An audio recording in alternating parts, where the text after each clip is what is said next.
to the cabinet secretaries. So we'll see. That's my top for tonight. I spent all day coming up with something that I'm not even sure makes complete sense yet, or even answers the question that I'm trying to answer. But I'm sure this is what I do. That's what you do. Have a great show, Chris, and a great weekend. Elizabeth, have a great weekend. I'll see you soon. All right, Chris Cuomo here. Welcome to NewsNation. Some food for thought. Many of you say to me, you can't make sense of what Trump is up to and why the Democrats seem to be misplaying so much so often. I think I know. I believe the answer to the question is that both sides are stuck in campaign mode. Now, why? Well, first of all, that's what we reward, right?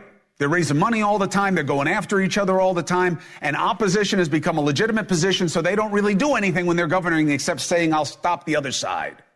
They are both addicted to getting at the grievance that did decide the election. But that was then. The campaign is over. And that cheap form of fomenting tension is not helping get anything done on either side. That is the answer. That is the answer to the hype of Trump and Musk and the hysteria on the left. The campaign is over, yet both sides are acting like it isn't. Look through that lens at some of the recent controversies, and it becomes clear. Once you see it in one place, you'll see it everywhere. The distractions of Doge, the constant threats of moves that Trump doesn't really mean in the same way he talks about them. As you see with the immigrant roundups that aren't really happening, the tariffs going on and off, threats to Ukraine that change by the hour. And as ugly as that situation is, judging it as ugly is short-sighted for the Democrats, but they can't shake the belief that calling out all Trump and co.'s shortcomings is enough. The man and his MAGA movement were weighed and measured by the voters, and he won. Insisting that people made a bad choice only makes his voters hate the Democrats and does nothing for your own. Trump may be getting this message first. If the allies around the world moving away from us isn't resonating, maybe his hand-picked allies in the cabinet will make it more clear. This new report, that cabinet meeting had a lot more drama than we knew.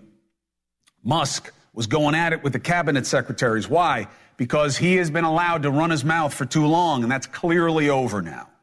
It's called explosive. Rubio, Sean Duffy, Musk, all going at it about who gets to fire and what should happen in departments. The cabinet secretaries have caught on that Musk clearly doesn't know what he's talking about. Trump let the fight continue, we're told, but then eventually did come to the defense of Rubio and ultimately said, hey, I get it, guys. You want to decide what happens in your departments. Okay, not Musk. Musk as a solver is a campaign gambit. This man is a genius. I like the idea of disruption. I like the idea of bringing in an outsider, but the man has proved many times over already he does not get how government works, and he does not know how to get along even with his own. Now, on the Democrat side, you see it with those stupid videos that the 20 senators put out. Empty outrage, all literally saying the same thing. Talk about not having any originality. Doing the same thing a lot is not the same as mixing it up. They think saying Trump sucks is enough, but it never was. The campaign is over, and this is why you lost. You are defending what everyone wants to change. You seem to be saying, leave the establishment alone. The status quo is okay, and people will choose, ready? People will choose any change over no change, so you better be in the business of better change, or you will be stuck as the party that wants no change, and no one wants that. The Democrats, instead, double down, thinking pink-powered resistance shows their fight. Take a listen. Choose your character.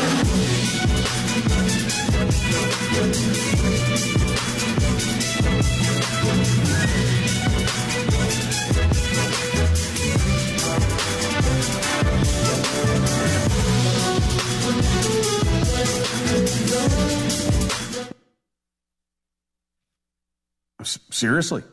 Although one of them, I did like the splayed stance. I like it. I like the feet bladed. I like that stance. But other than that, this is a cry for help, okay? And it makes it look like, well, what are you fighting? It seems like what you're fighting is to keep the status quo and ruining some potential powerful female leaders by making them part of this. They don't have to believe me, okay? This, as a losing proposition, was made clear to them by their opponents, who made it very clear who the muscular opposition is to the status quo. Watch this.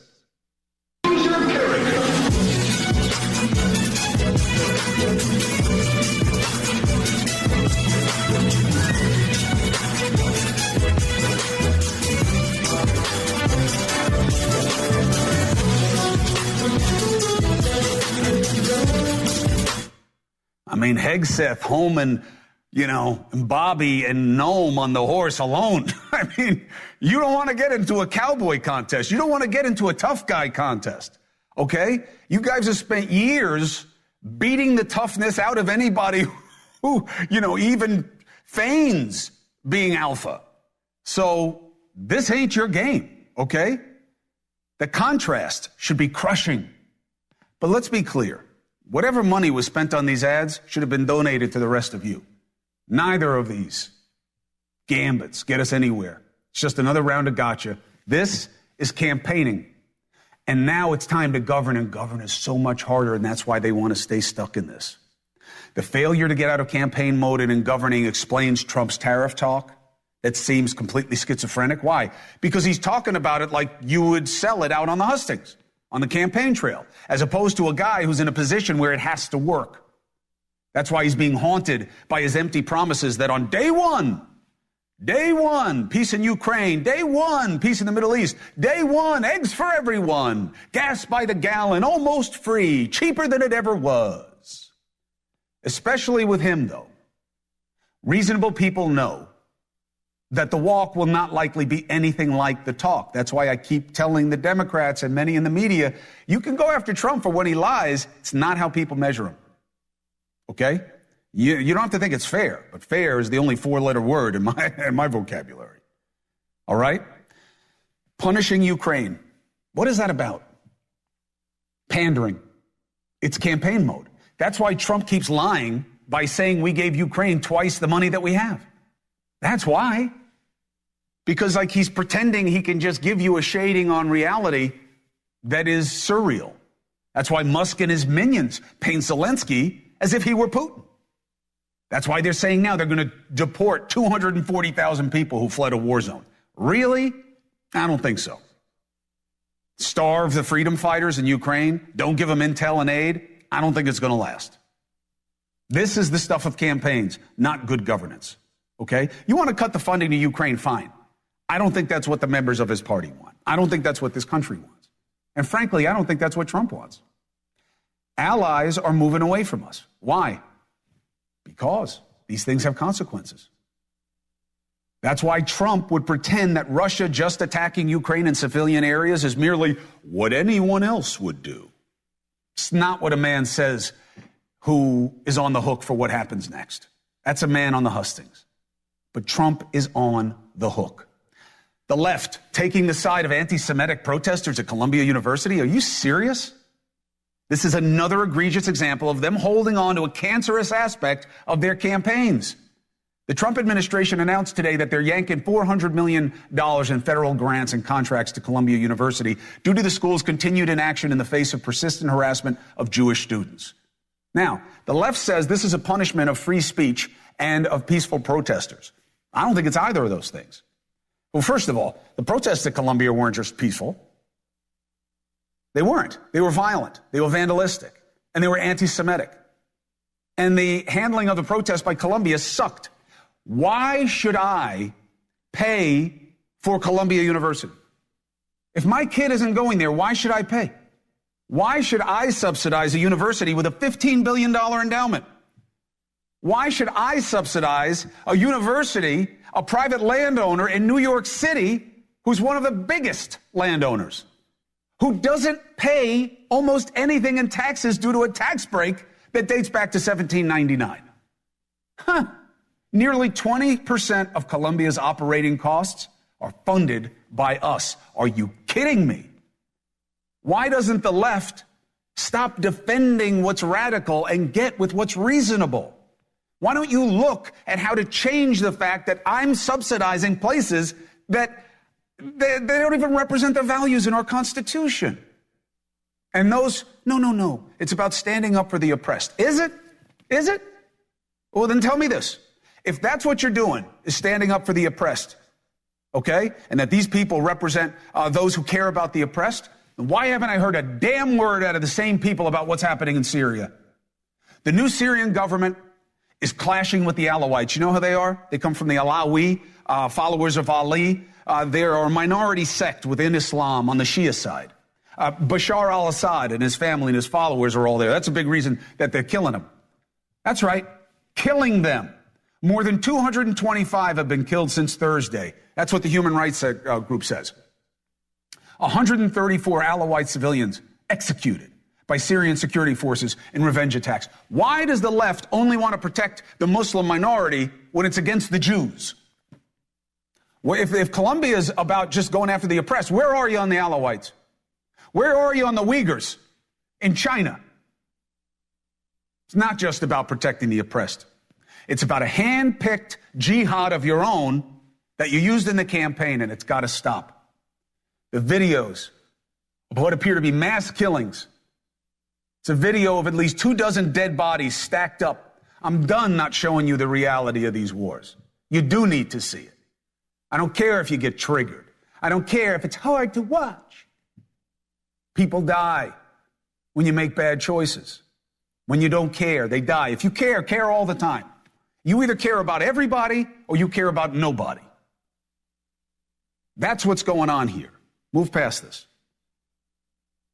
The answer to why the Democrats would demean the chamber that they did the other night in Congress is because they're still in campaign mode. Why Trump would let Musk make these early mistakes? Campaign mode. Why the Dems seem to focus on stunts instead of strategy for their big moment. Their big moment. Remember this, and I'll end it here. The Democrats say they have no control because they're not in control of the House or the Senate or the White House. They're wrong. Now, they are right. They don't have any control of their members or their message. They are not a leader away. It's not what it is. The man or the messenger, the woman or man, follows the message. They personify it. They don't create it. It bubbles up, especially on the Democratic side. But they do have control in Congress. The margins are so thin in both parts of the bicameral, in the Senate and in the House. And the schism is so staunch on the right about spending that there is a very good chance that they are going to have to come to the Democrats to get a deal done. And if the Democrats are smart, and why would I want this, by the way? What are you, trying to help the Democrats? No, I'm trying to help us get something done. In this crap system that we're saddled with, this binary battle to the bottom, this two-party system, you need the out party to be part of a reasonable pushback and an accommodation and to find a way to get things done. You need it because we only have these two sides. And if they're not both functioning at their best, all you get is empty opposition. So the reason that what Trump is doing doesn't seem to have any real plan attached to it is because it doesn't. It's an extension of campaign mode. And the reason that the Democrats are making these instead of figuring out what's worth fighting for and picking a real hill to die on instead of backing people my size playing against my daughter in high school is because they're in campaign mode. Whoever figures this out first is going to be first. So let's discuss what this means for both sides, okay? Texas member of Congress, Republican, co-chair of the Doge caucus, Pete Sessions, and California member of Congress, Democrat, John Garamendi. And I will, in full disclosure, say I like both of these men. They are both friends of mine. So thank you for letting me leverage my friendship to have you come on together. It is such a gift to the audience, okay? Now, two things. Doge, upcoming budget. That's what I want. Pete, What is the net effect of Trump saying to the cabinet secretaries, I know, it's on you. This is not Elon's job. He's going to make recommendations. They're going to come back to Congress on what they are, and the secretaries get to do the job. Is that the right outcome?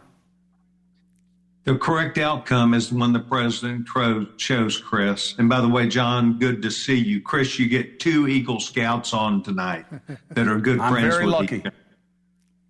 The president, oh, good. The president needed to pick the side that he needed. And what he needed was these organizations unto themselves are going to have to perform for the president. And you just cannot come in and let an organization go without knowing what you're doing and what the needs are. And this is where I spoke very cleanly about we need all the government workers to come back. We need to know who's going to be there because we have to make it work. And that's the side that Donald Trump has now come to. Okay, secretaries, you got to make this work. Now, isn't there an opportunity in that, John, to instead of what I'm hearing from you, members of your party in Congress, which is, nah, we told you, isn't there an opportunity to get on board and say, all right, you want to go through the agencies, you have to come to us for a lot of the power of the purse allocations, even with the Rescission Act. You're going to come to us, and now it's a time to be constructive. Well, Pete is absolutely right. There is an appropriate way to deal with it. Waste, fraud, and abuse. We've been talking about that for at least the last 60 years. And there is. There is waste, there is fraud, and there's certainly abuse. And there's a process set out by law that provides the necessary mechanisms to get at it. The problem that we've been facing for the last month and a half is Elon Musk and his chainsaw approach to it. You've got to be thoughtful. Now, I actually did this in the 1990s when I was Deputy Secretary at the Department of Interior with Bill Clinton reinventing government. We downsized, reformed, and reorganized the Department of Interior, 10,000 employees, 1/10 of the employees, and it was far more efficient at the end. We did the homework. We looked at what needed to be done, what was happening, where there were opportunities to do it better, and then we took that solution to Congress in the various laws that provide for the reorganization. And it worked. It worked all across government. But it takes thought and it takes understanding. It does not take a chainsaw, which actually creates enormous problems. All right, well, let's stick with the chainsaw for a second. Staffing, to me, is a red herring. This is about spending. And coming in the up-budget negotiation, I don't believe that you guys are boxed out. I think there's a really good chance that the Republicans are going to need Democrats to make a deal. I really do. But are Democrats willing to not use the McConnell playbook of just oppose at every opportunity and actually work with the Republicans, even if it would mean Trump getting credit for a budget that is balanced for the first time in 20 years? Well, that credit would be shared with everybody in Congress, Democrat and Republican, along the way if that were to happen. The problem is that the proposals that are now before the Congress really don't do that. They actually will increase the deficit. Very complex. As of today, apparently negotiations totally broke down between the Democrats and the Republicans. It will probably, and it should resume over the weekend. Yes, I suspect that the Republican, and Pete can speak to this much more clearly than I can, will ultimately not be able to gather the necessary votes on their side, and they will come to the Democrats, as has happened repeatedly over the last 2 years. We really must work together. We can, and there are solutions. We share, I think, a common desire to make this government work effectively, efficiently, and to eliminate problems that are not necessary. Pete, give me a last word on what you think the upcoming budget. Do you think it's going to be just a short-term CR kind of deal, or do you think there's a chance that you actually go through all the allocations? First thing I'd say is that every single one of us needs to be responsible for our vote. And I believe that there are parties that are there for a reason, but I think that it will pass. And I think that the greater good is what we will think that we're seeing from this. And the greater good will be that we do see where this government, meaning Elon Musk, yes, Donald Trump, yes, but has cut out or found what they think is an incredible amount of savings that were under what could be waste, fraud, and abuse. And we all see it. But we're going to have to move forward. And what we're trying to do is fund the government at the levels that were last year. That's all we're doing is we're continuing it forward. We're not changing the policies. Should be before the pandemic. Are we going to make a few changes? Yes, we've got to fund a couple things that came up or that have come up. But I think this is something where both Republicans and Democrats could get together and we say it's a compromise.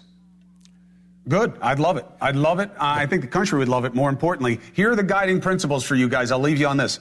You guys need to be the following: trustworthy, loyal, helpful, friendly, courteous, kind, obedient, thrifty, brave, clean, and God forbid, reverent. I didn't say cheerful because I don't want to ask for too much. All right. Well, gentlemen, thank you very much. This is a real challenge for us, Chris, and I think you fairly and objectively laid out something that both sides need to take seriously. Listen, I hope so. And that's why I wanted you guys here. I know you got a big voice in each of your caucuses, and it's time for the adults to lead the room. And I really, instead of leaving the room, you got to lead the room. John, good luck with it. Pete, as always, I'm a call away for either of you if I can make any difference in any way that gets the work of the people done. God bless and be well. 4 minutes and 35 seconds. Good working with you. That's those are the Scouts' values, by the way, Boy Scouts. I mentioned it earlier today. Trump says $400 million in grants to Columbia. Why? Why do you deserve it? You're a private university. You got $15 billion in the bank, and you allowed your Jewish students to be victimized and run for their lives on your campus. Now, is this the White House censoring free speech? Or is it punishing bad behavior that we don't need to fund? Debate next. News Nation Monday. Chris Cuomo, Tucker Carlson. The conversation continues. You don't think Trump made a boogeyman of illegal entrance in this country? What are you doing here? You broke the laws of my country to get here. A special edition of Cuomo, Monday, 8/7 Central. To find News Nation on your screen, go to newsnationnow.com. Chris Cuomo, Tucker Carlson.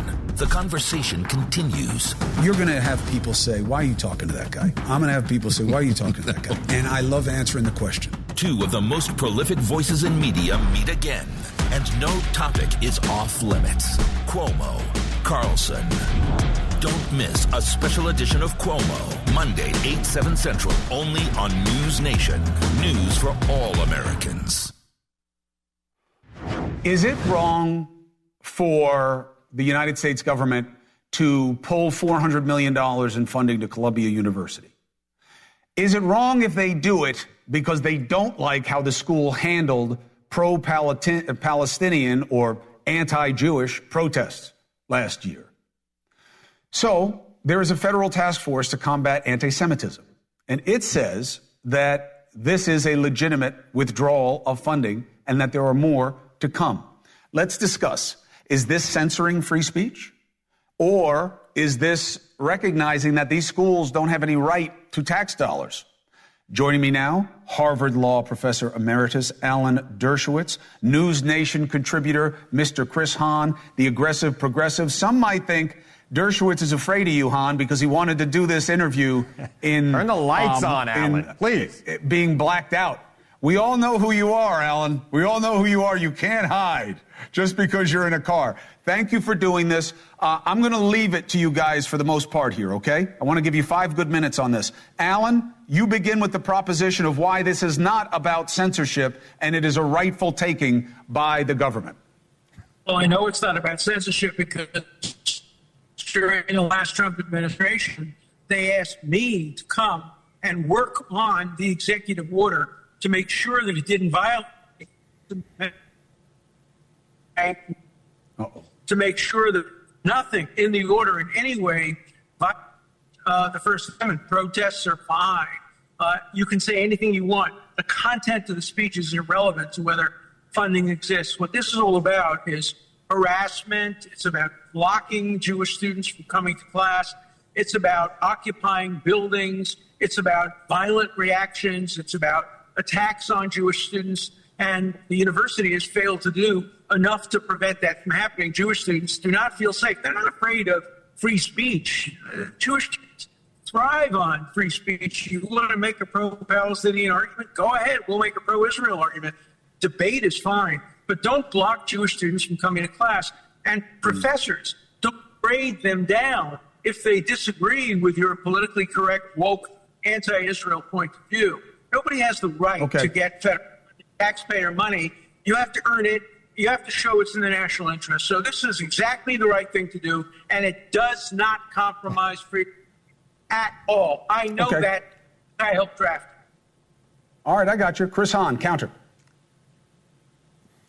So, look, I agree that these protests got out of hand. I believe that they were threatening towards Jewish students. I believe that they were mishandled by Columbia University. As you know, I'm on the board of a university here in New York, and I think we handled it a lot better. But that said, these cuts are not even about that. This is about Donald Trump attacking institutions. He has been attacking institutions of higher education since he took office 6 weeks ago. His NIH cuts alone are going to cut down on research. And yeah, I get it. You can make an argument, $400 million, because they have billions of dollars in endowment. But that money is actually going to specific projects, research that is actually advancing the ball in different fields for this country. And Donald Trump and Elon Musk and all of their minions are trying to cut back on that funding, which is going to put America at a significant disadvantage, and our universities are going to suffer, and industries attached to the universities are going to suffer. And this is his excuse for doing it. And I don't like it, and nobody should. Let me tell you why that isn't the case. I wrote a piece today in Gatestone in which I said the best place to start cutting funding is Barnard. Why Barnard? Because Barnard's not a real school. It's a propaganda mill. There's no science research going on. I don't want to see any funding cut off from Columbia Medical School, even though Columbia Medical School has a sordid history of excluding Jews. Columbia College has a sordid history of having anti-Jewish quotas. No, I don't want any of the funding to affect medical research or scientific research, but it should affect these propaganda departments that don't really teach students how to think. They tell them what to think, and they grade them down when they think badly. So I'm not in favor of the Trump plan, cutting back on research funding. Universities that they can't. I mean, calling them propaganda. Guys. Professor, I have a lot of respect for you. I went to law school. I read your books. But calling them propaganda departments is exactly attacking free speech based on stuff you wrote that I read. So I've got to disagree with you, and I don't know where you're going with it. But again, college professors and college students say a lot of things that are not in the mainstream, and they're sometimes outlandish. But that's what college campuses are. They're a place for a lot of sordid ideas. And I don't think that most of this $400 million is going to some propaganda department, as you call it.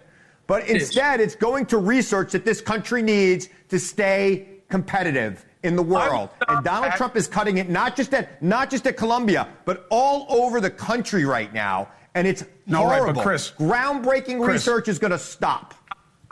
Chris, I'm with you.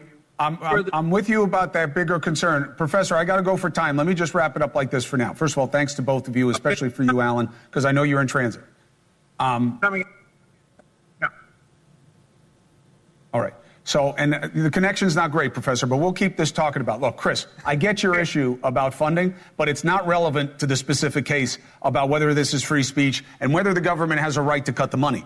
I think the government does have a right to cut the money, and this university basically begged to have it cut by how they acted. And we are in a phase right now where taxpayers are wanting an accounting of where our money goes. And when you watch what was allowed to happen on that campus, and you're paying 70% of their operating costs, that's a tough sell. I got to jump. We'll leave it there. We'll continue. Chris Hahn, thank you very much. There, so.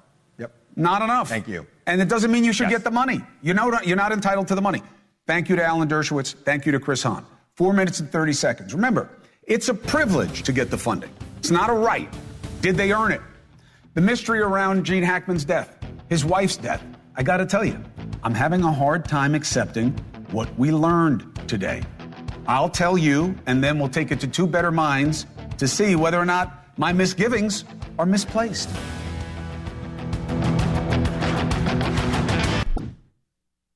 Mystery surrounding the death of legendary actor Gene Hackman. He was 95. His wife, Betsy Arakawa, only 63. They say they solved it. Not a mystery anymore. Autopsy, no crime. What did happen? Listen. The cause of death for Mr. Gene Hackman, aged 95 years, is hypertensive and atherosclerotic cardiovascular disease with Alzheimer's disease as a significant contributory factor. The cause of death for Miss Betsy Hackman, aged 65 years, is hantavirus pulmonary syndrome. The manner of death is natural. So they just died at the same time, kind of two totally different, unrelated things? Weird, right? Former FBI agent Bobby Chacon and former CDC director Robert Redfield. Bobby, on the investigative side first, suspicious, no? Or is it just, yeah, it looks suspicious, but it isn't? And, that's it. It just seemed that way, but it wasn't. Chris, I'd call it unusual and not necessarily suspicious. I would call it out of the ordinary. We don't see many natural cause of deaths together in the same house, in the same structure at the same time, or even at, days apart while these may have been. So I don't think it's suspicious. The science speaks. We have to follow the science. And I think you're a guy that follows the science. The science spoke loudly today. And it told us. I got Redfield on the show. Deaths.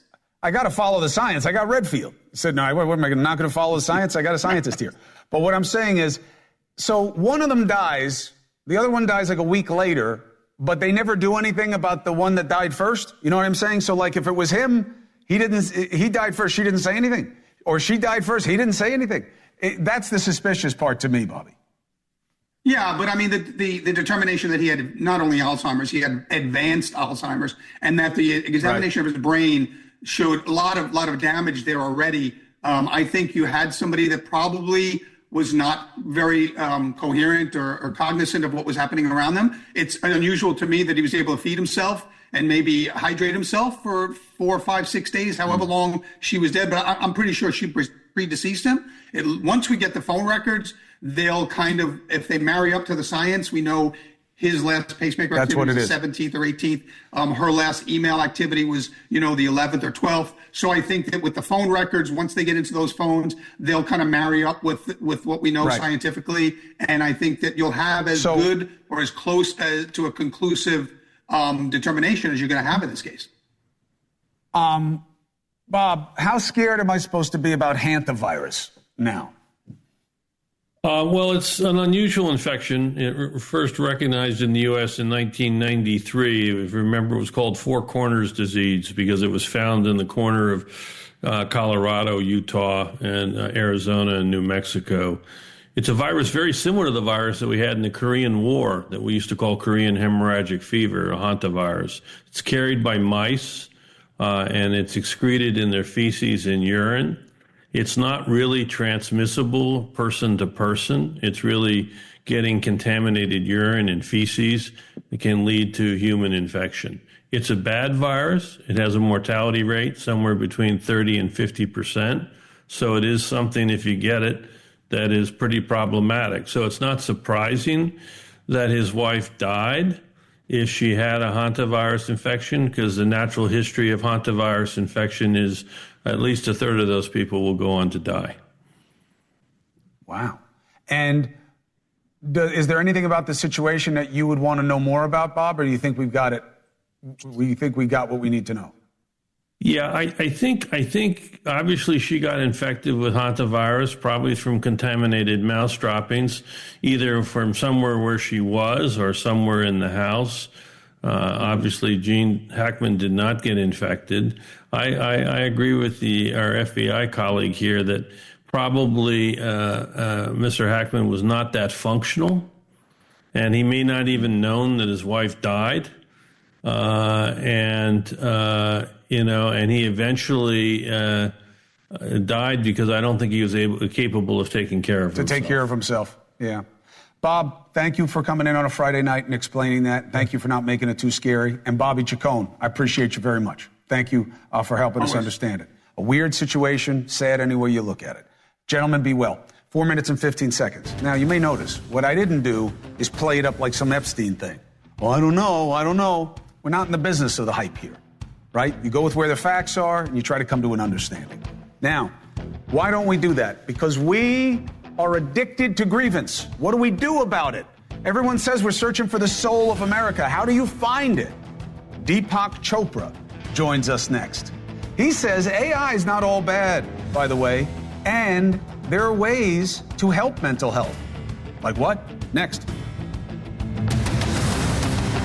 New or sudden mood changes, behaviors, or suicidal thoughts right away. Antidepressants may increase these risks. Report fever, confusion, stiff muscles, which may be life-threatening, or uncontrolled muscle movements, which may be permanent. High cholesterol and weight gain may occur, as can high blood sugar, which may be fatal. Common side effects are sleepiness, dizziness, nausea, and dry mouth. These aren't all the side effects. Ask your doctor how Caplyta can help you let in the light. Find savings at Caplyta.com.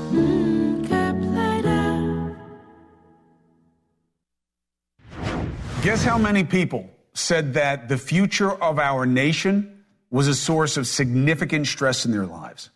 77%. That's according to the American Psychological Association. Research is now showing that politics is a contributing factor to mental well-being or a lack thereof. Not surprising, is it?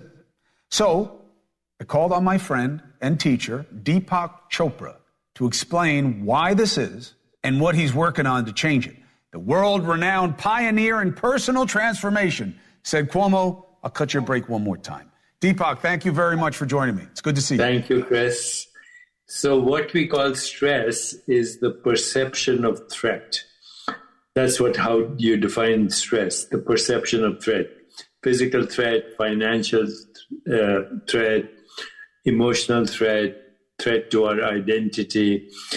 And that triggers something called the fight-flight response, which is the sympathetic nervous system goes into overdrive. You have inflammation, rapid heart rate, and ultimately chronic disease, which is the factor in all chronic disease. During COVID, we did through AI something called meta-analysis, and we looked at all the people who were dying or who were getting extremely sick, young and old.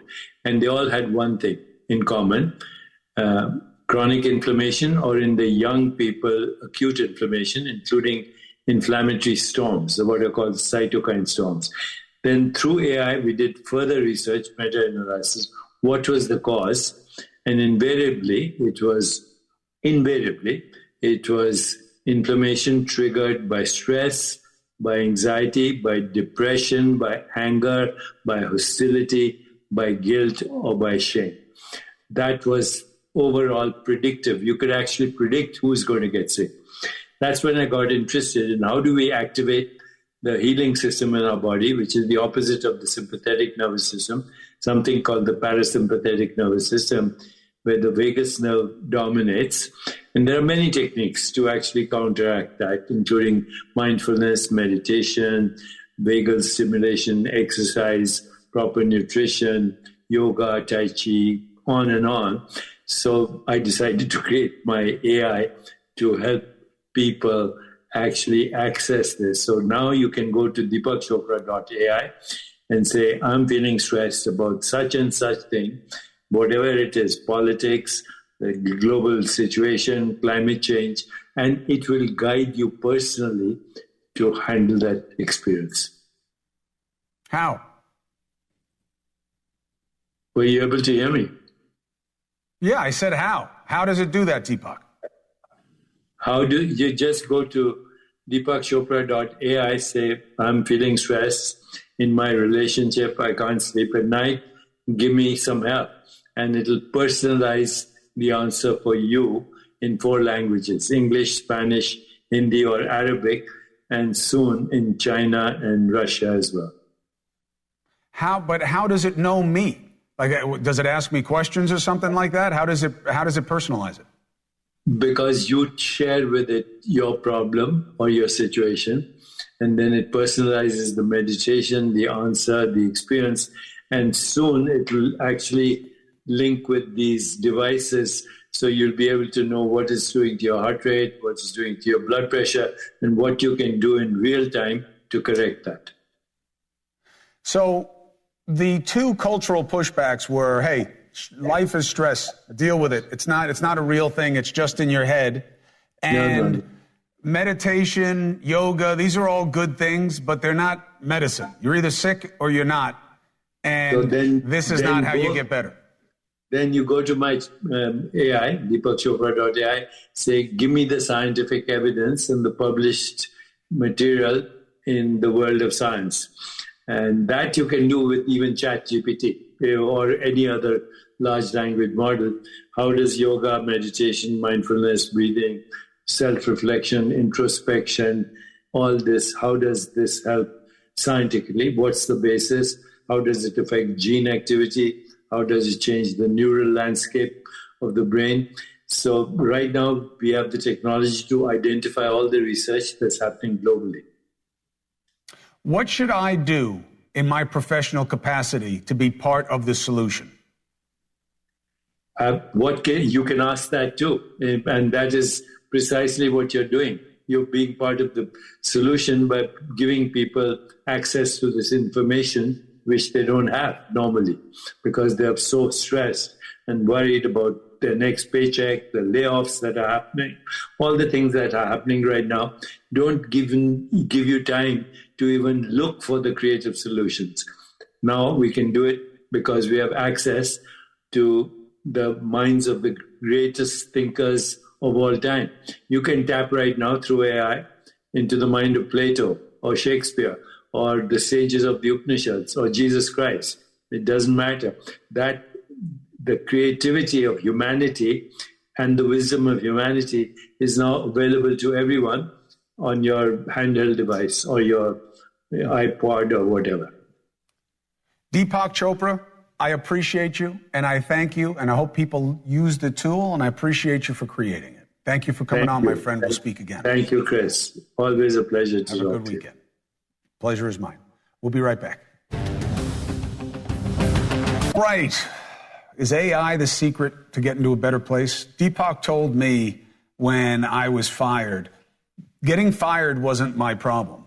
All of the scrutiny, everything that came with it wasn't my problem. How I dealt with it was my problem. That's where stress comes in.